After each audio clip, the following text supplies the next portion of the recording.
দেবী তুলসী কেন ভগবান বিষ্ণুকে অভিশাপ দিয়েছিলেন? দেবী তুলসী ছিলেন শঙ্খচূড় নামক এক অসুরের স্ত্রী। শঙ্খচূড় তপস্যা করে বর পেয়েছিলেন যে তার স্ত্রীর সতীত্ব নষ্ট হলেই তার মৃত্যু হবে।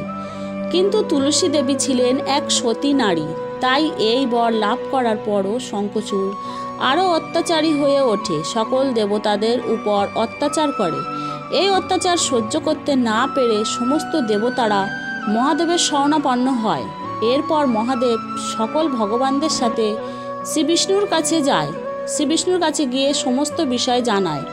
তখন বিষ্ণুদেবের কাছে দেবতারা শঙ্খচূড়ের হাত থেকে রক্ষা করার জন্য শঙ্খচূড় রূপ ধারণ করে। এরপর বিষ্ণু শঙ্খচূড় রূপ ধারণ করে তুলসী দেবীর কাছে যায় এবং তার সতীত্ব নষ্ট করে। আর শঙ্খচূড়কে বধ করেন মহাদেব। স্বামীর মৃত্যুর খবর পেয়ে তুলসী দেবী বুঝতে পারেন যে তার সঙ্গে প্রয়োজনা করা হয়েছে। এতে তিনি ভগবান বিষ্ণুর উপর রেগে যান এবং ক্রোধের বশে তাকে অভিশাপ দিয়ে বসে।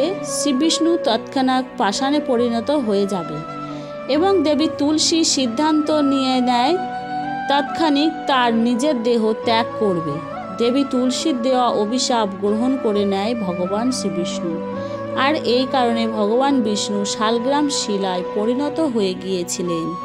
তো বন্ধুরা, ভিডিওটি কেমন লাগলো অবশ্যই কমেন্ট করে জানাবেন। আর ভিডিওটি যদি ভালো লেগে থাকে ভিডিওতে একটি লাইক দিয়ে দেবেন। আর চ্যানেলে যদি নতুন বন্ধু হয়ে থাকেন চ্যানেলটিকে সাবস্ক্রাইব করে আমাদের পাশে থাকবেন। আর আমার এই চ্যানেলে ছোট ছোট টুকরো টুকরো কথা শোনানো হয়, টুকরো টুকরো কাহিনী বলা হয়। তো এই ছোট ছোট টুকরো কাহিনী পেতে সাবস্ক্রাইব করে পাশের বেল আইকনটি প্রেস করবেন, যাতে আমি যখন কোনো নতুন ভিডিও দেব তৎক্ষণাৎ আপনাদের কাছে নোটিফিকেশান পৌঁছে যায়।